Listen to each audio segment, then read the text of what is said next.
Hey everybody, welcome to Bastard for Life. My name is Mark, and I'm out here trying to find a new way to live.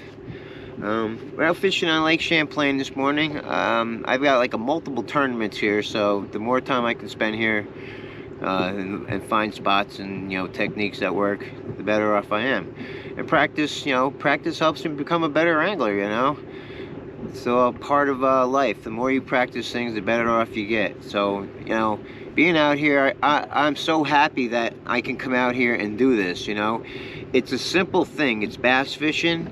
It's not very complicated. I mean, the way I do it is a little complicated, but it doesn't have to be that way. You can do it from shore with a cane pole. That's how I started, with a cane pole and a bobber, and a worm. But fishing is a joyful thing. It's something that you have gratitude. I have gratitude that I have this boat and I was able to work and do all these things, and I'm very grateful for it. And I try not to take it for for granted, which is not always the easiest thing, but it's what I do. And then having that, I can experience joy. When I was using, there was not very much joy in my life. There was a lot of anxiety, a lot of pain, a lot of fear. And now that that's gone, I can experience joy, in the simplest form. So, I'm out here, and hopefully I get some real good joy by catching some really nice bass, and that would be a lot of fun, So, I mean, anybody can do it, Once you get clean, all those, those fears and anxieties, they go away. And you can experience joy for yourself in the simplest form, so... Let's go see if we can get some joyful big bass, man. Let's do it. All right, let's go fishing. GoPro, stop. Use the pliers to get that out. This one's closer to 5 pounds. He's just under, but come on. There you go. Oh, sorry, that might have hurt a little bit. Oh. Jeez, you guys are making me hurt ya. Come here, buddy. Come here.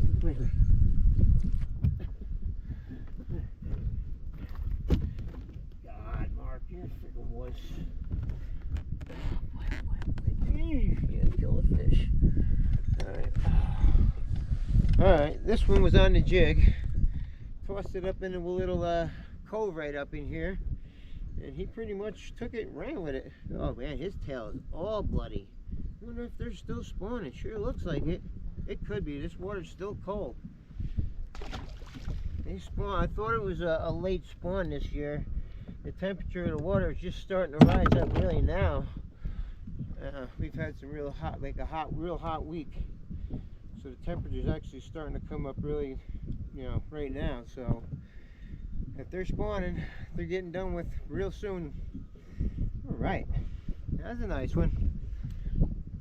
I mean, that is so much better than going out and using.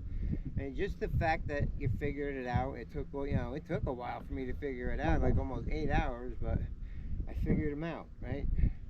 They're starting to bite now. A lot of times early in the spring like this, it's later in the day.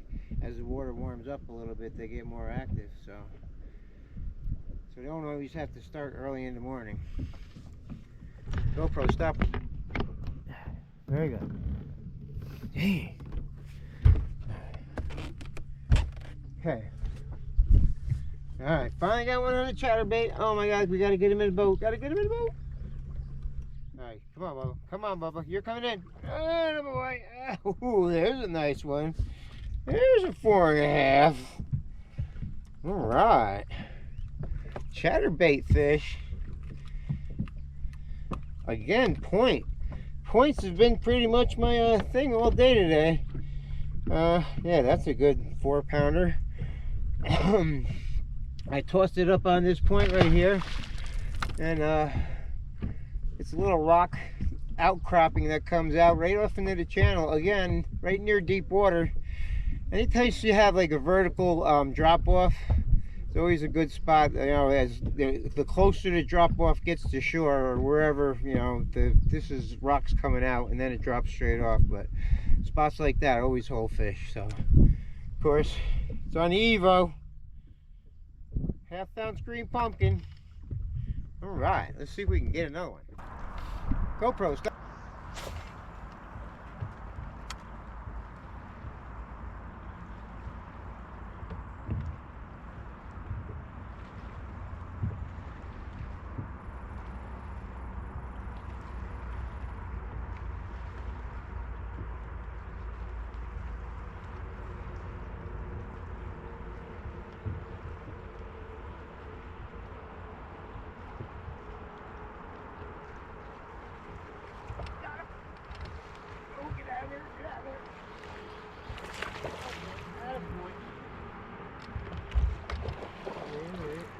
That's a decent one. Okay. Nice one on the jig. Little fatty. That's a healthy Champlain bass right there. He's still got his messed up tail. Look, yeah, they're done schooling. It had to have been done schooling. Alright, we won't have any luck out by Ticonderoga, so I've cruised up to Port Henry. The waters a totally different color up here. It's a clearer color, got more of a greenish tint. Than down there is kind of like a gray, muddy tint. And we're hitting some rock. You know, there's you cast to these rocks on the ground. There's all these scattered boulders, and they usually hit it as it comes right to the edge of the grass. Out here in this natural lakes, you have grass edges. You have usually the inside of the grass edge and then the outside of the grass edge, and they're usually on one of those two places, you know. Usually the more active ones are on the inside edge because they're really up there to feed, and but you know, you can also get the ones on the outside edge. Sometimes you get a wolf pack going through and you can really load up, or you find a nice little rock pile out there on that outside edge and you can really load up that way too. But you know, that's where driving around and looking for stuff comes in handy. I mean, sometimes you just gotta drive and look at your side finder and see what you can find. It's the best way to catch fish. All right, see if we can catch another one. GoPros.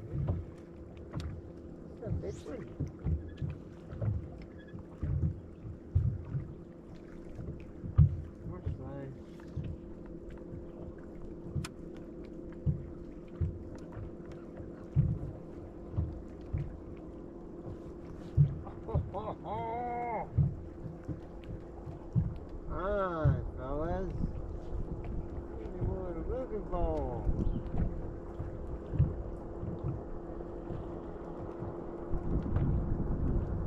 Got him.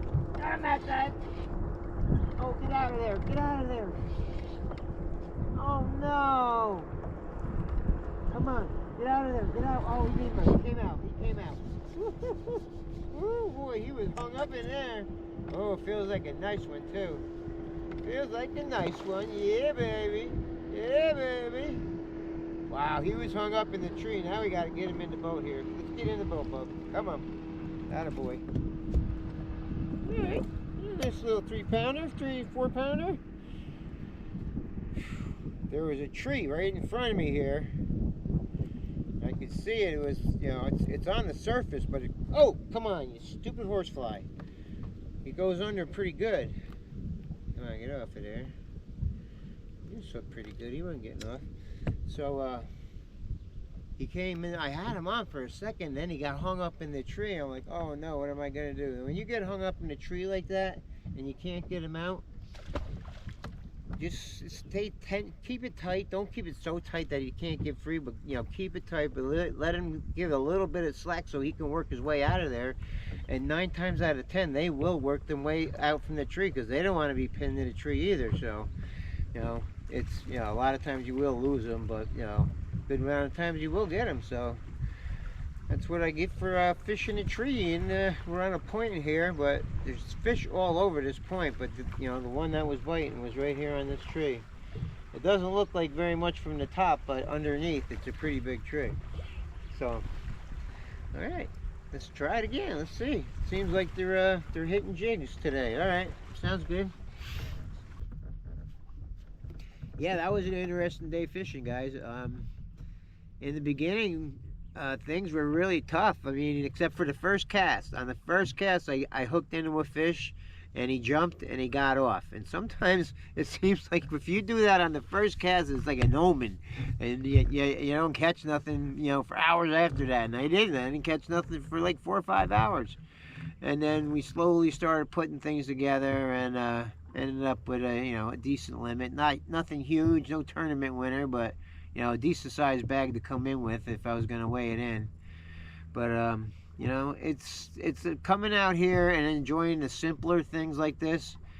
It's a puzzle for me. You go out and you keep trying different lures and different techniques in different areas till you figure out what makes them bite. And then once you do, you really, oh man, that was pretty good. You feel proud of yourself. You feel that happiness, like, oh man, I still got it. Because there for a little while, I wasn't sure if I could catch a fish anymore. I was kind of like depressed. I'm like, oh my God, what? I can't catch fish anymore. But I started getting there towards the end, so I know I can still do it. And that was a feeling of accomplishment. So now I get to feel all my feelings. When I was using, you didn't feel much of nothing. I buried all my feelings in drugs. So now I have to deal with my feelings, because it's not always coming out here and having fun and, experiencing joy all the time, because life will come at you. And, there's a lot of pain in life, and that just can't be avoided. It's the human experience. We all have to deal with pain at some time in our life, but it's how we deal with it. If we take it, we deal with it, and we move on, and life will just continue to get better. You learn how to deal with things a lot easier, and experience good times a lot quicker. So thanks for watching, guys. Please like and subscribe. I'll catch you on the next one. Peace. Go.